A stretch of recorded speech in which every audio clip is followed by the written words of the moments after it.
Students ఎవరైనా మాట్లాడచ్చు వచ్చి.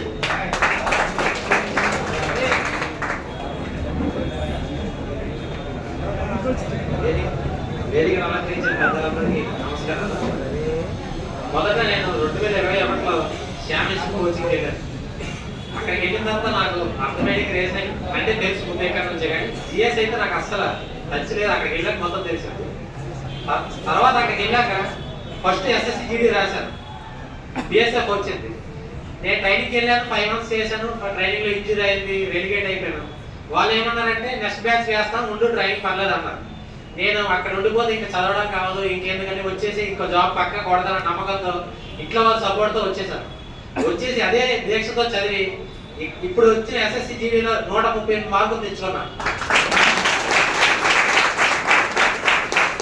ఆ మార్కులతో సరిపోయించుకోకుండా రన్నింగ్ ఫస్ట్ సోలోగా చేశాను. తర్వాత ఎవరో ఒకరు చెప్పారు, శాంతారావు సార్ ఫ్రీగా కోచింగ్ చేస్తున్నారు, ఒకసారి నువ్వు వెళ్ళు, సోలోగా చేస్తే కష్టం అయిపోద్ది, అందరితో పరిగెడితే నీకు ఇంప్రూవ్మెంట్ కూడా కనపడుతుంది, నువ్వు సోలో వేస్తే ఇప్పుడు ఇంప్రూవ్ అవ్వదు.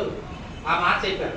అలాగే ఫస్ట్ సార్ దగ్గరికి చెప్పాను, సరే బిఎస్ఎఫ్ నుంచి వచ్చాను నేను ఇప్పుడు నాకు 138 మార్కులు వచ్చాయి, నేను ఎలాగైనా కొట్టాలి, అన్నీ కంప్లీట్ చేయాలంటే నువ్వు నా దగ్గర డైలీ రా, నేను ఎలాగైనా నేను చూసుకుంటాను అన్నాను. ఆ మాటతో నేను డైలీ ఒక్కరోజు కూడా మానకుండా సార్ దగ్గర డైలీ వెళ్ళేవాడు. సార్ మనకన్నా ముందు ఎప్పుడు ప్రతిరోజు వచ్చి అక్కడ కూర్చొని ఉండేవారు. ఇప్పుడు సార్ కానీ ఎప్పుడు ముందు వద్దని చూస్తున్నా, ఇప్పుడు సారే ముందే వచ్చేవారు. సండే లేదు, సాటర్డే లేదు, ఏ రోజు చూసినా సార్ పక్క ముందే ఉంటారు. అసలు సార్ ఎలా లేస్తున్నారో అర్థం కాదు, రాత్రి ఎప్పుడు పడుకుంటారో తెలియదు. ఇప్పుడు తర్వాత నాకు అది వచ్చే టైంలోనే ఈ మధ్యన రైల్వే గ్రూప్ డి కూడా వచ్చింది బెంగళూరు. ఇప్పుడు నేను చూసుకున్న ఈ 10 days లో నేను జాబ్ ఎంచుకోవాలని ముందే ఫిక్స్ అయ్యాను. లైఫ్ లో నాకు ఒక 2-3 జాబులు వచ్చి నాకు నచ్చిన దానికి వెళ్ళాలని ముందు ఫిక్స్ అయ్యాను.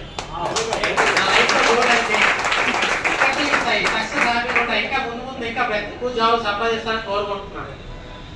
నా సక్సెస్ మెయిన్ కారణం మా అమ్మ నాన్న తర్వాత శాంతారావు సార్. ఇంతకైనా నేను